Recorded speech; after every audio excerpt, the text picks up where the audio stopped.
Hey, what is going on, guys? My name is Riptide and welcome to my desktop, and today I'm going to show you guys on how to get the most out of your Borderlands 1 copy and increase the graphics to the point where you have motion blur, enhanced bloom, and all of that good stuff that makes the game that much better. I enjoy playing it with maxed out graphics, and I have a Radeon 7870, which isn't a top of the line card, but it's good enough to max out Borderlands, thankfully. And you guys can play all these settings and all this good stuff, and it doesn't take much to run it, and that's nice. So to start, we are actually going to go to documents, and just a disclaimer, I'm sorry for all of you console gamers, this does not work. This is PC strictly, but you know, I'm sorry for that. But we're going to go into documents, and then we're going to go into my games, and if you guys see a Borderlands folder, you're on the right track, and this is where it should this is where all of your games should be, like all of your saves and all that good stuff for all of your games. So today we are going to go into our Borderlands folder, and I honestly would make a backup of this before you did anything, and that's exactly what I did. I just copied all this stuff, and then I made a backups folder, and then a specific folder for my Borderlands backup, and you know, it's like a megabyte, if that, total. And then you guys can just, you know, if it ever like messes up or any of that, you guys can just go in there, copy that over to your Borderlands folder, and everything should be vanilla as it was before. So to get into the graphics mods, such as our graphics tweaks rather, these aren't really mods because they were placed in the engine, we are going to go into Willow Game config, and then we're going to go into Willow Engine, and then we're going to do something that is similar with the Borderlands 2 removing the cell shading mod. We're going to go to edit, find, or you guys can press Control F, and we're going to go into, well, we're going to search for post process, then click find next, and then go ahead and click cancel, and this is the line we want right here.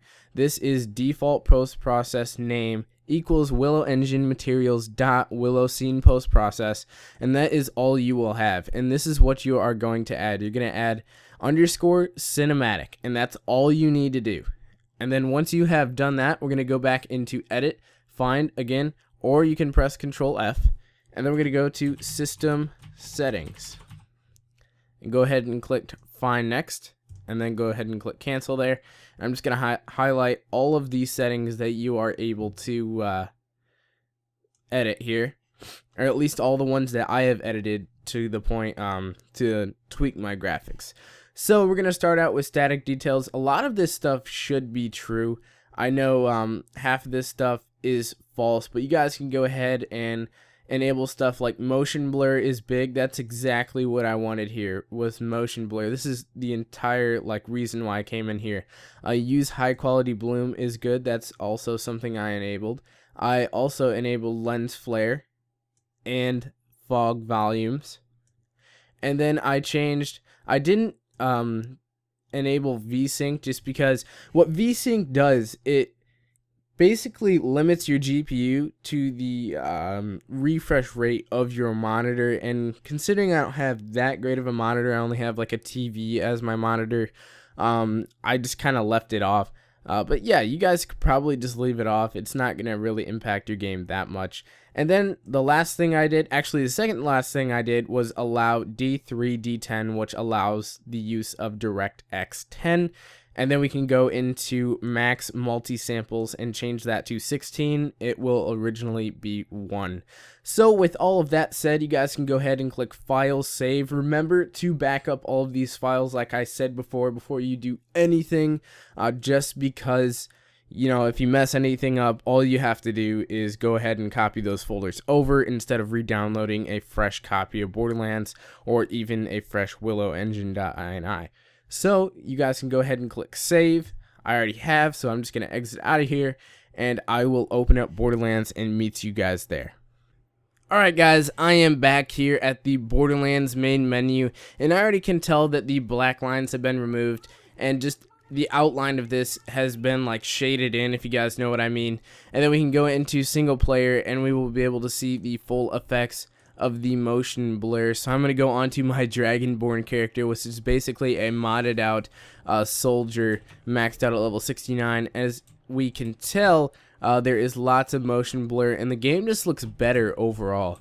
And the nice thing about this is that my frames haven't dropped at all. Like, I can still max this game out, and I have this smoothing at 22 to 62 FPS, so I'm maxed out at 62 FPS, and this is just really nice. It looks a lot better. And then I will take you guys into a fight scene just so you guys can see how that looks. Alright guys, I am back here and we're going to a fight scene. We're going to go into Bonehead's little area by Firestone, and I'm just kind of shooting this midget right now, and already I can see a nice detail that I did not see before, and the motion blur just sets everything, you know, above the roof. I really enjoy seeing that motion blur rather than seeing just a fast moving screen, and it just adds a nice touch to the game. So as we are shooting Bonehead here, you kind of see as the recoil shoots around, we are actually seeing that motion blur, which looks really nice. And this game actually looks a lot more detailed now that we have the max multi-samples up as well. So as I get taken down by this psycho, hopefully we can shoot this guy over here and get up again. And yeah, we got our second wind, and everything looks great. My frames aren't dropping anything more than 2 frames, which is nothing at all. And everything looks pretty detailed. If you guys just look at this, it looks really nice. I'll walk up to this gun chest just so you guys can see the detail. Oh crap, I can't open that, I forgot. I will walk over to this ammo chest, or this money crate, just so you guys can see the detail and stuff like that. So that looks really, really nice, especially with the motion blur. It just adds a nice touch, like I said before, and everything looks great. So that is how you guys enable the graphics tweaks that Borderlands has put into the Willow.ini. And I hope you guys enjoyed this video. If you guys did, I know this is an older video, or an older game rather, but if you guys enjoyed the video, make sure you guys like, comment, and subscribe. I've got lots of Borderlands 1 content coming you guys' way, just because it's been able to be modded, and that's really, really fun to be able to play like modded saves and all that good stuff, and modded maps. And they really need to release a Borderlands 2 SDK, but that's a chat for a whole nother video. So I will see you guys in the next one. Peace out.